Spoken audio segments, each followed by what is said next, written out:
नमस्कार दोस्तों। सोना चांदी जो 2 दिन पहले तक क्रैश के डर से निवेशकों की धड़कनें बढ़ा रहा था, आज वही बाजार और ज्यादा खतरनाक रफ्तार में लौट आया है। एक ही झटके में सोना 16,000 रुपए तक उछल गया है और चांदी 14,000 रुपए महंगी हो चुकी है। सवाल यह है कि गिरावट के बाद अचानक ऐसी तेजी क्यों आई और क्या ये तेजी अभी और डराने वाली साबित हो सकती है। सबसे पहले ताजा भाव जान लेते हैं। 4 फरवरी को 2 दिन की गिरावट के बाद सोना फिर से 1,58,000 रुपए के पार निकल गया है।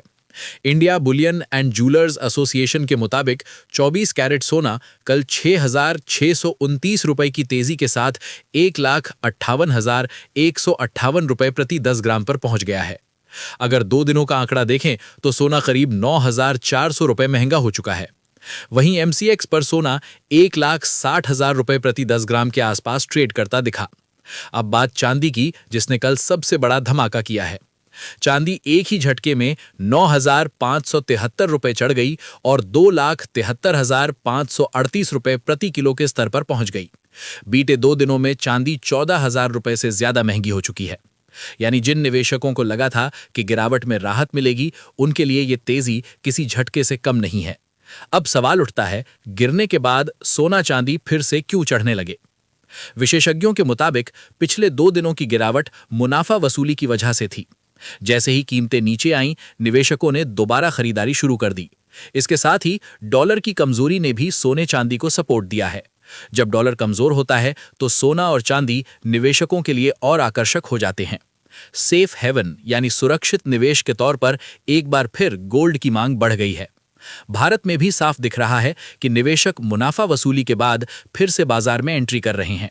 यही वजह है कि आने वाले दिनों में सोने चांदी में उतार चढ़ाव और तेज हो सकता है। अब समझते हैं चीन और अमेरिका का कनेक्शन, जिसने इस तेजी को और हवा दी है। ग्लोबल मार्केट का असर सीधे सोने चांदी की कीमतों पर पड़ता है। जियोपॉलिटिकल टेंशन, मांग और सप्लाई सब कुछ इसमें भूमिका निभाता है। इस वक्त चीन एक बड़ा फैक्टर बनकर सामने आया है। चीन में फिजिकल गोल्ड की डिमांड अचानक तेज हो गई है।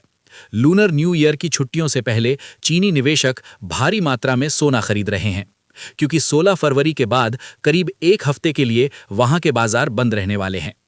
दूसरी तरफ अमेरिका में तेल और डॉलर को लेकर बनी उथल-पुथल ने सोने चांदी की कीमतों में भूचाल ला दिया है। मौजूदा जियोपॉलिटिकल तनाव के चलते दुनिया भर के सेंट्रल बैंक भी लगातार गोल्ड की खरीदारी कर रहे हैं, जिससे मांग और मजबूत हो गई है। कुल मिलाकर गिरावट के बाद आई ये तेजी राहत कम और चेतावनी ज्यादा है।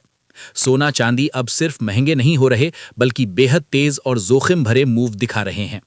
निवेशकों के लिए जरूरी है कि भावनाओं में आकर फैसला ना लें, क्योंकि आने वाले दिनों में बाजार और ज्यादा झटके दे सकता है। हमारी नजर बनी रहेगी गोल्ड सिल्वर के हर बड़े मूव पर। ऐसी ही बड़ी और ब्रेकिंग अपडेट्स के लिए चैनल से जुड़े रहिए।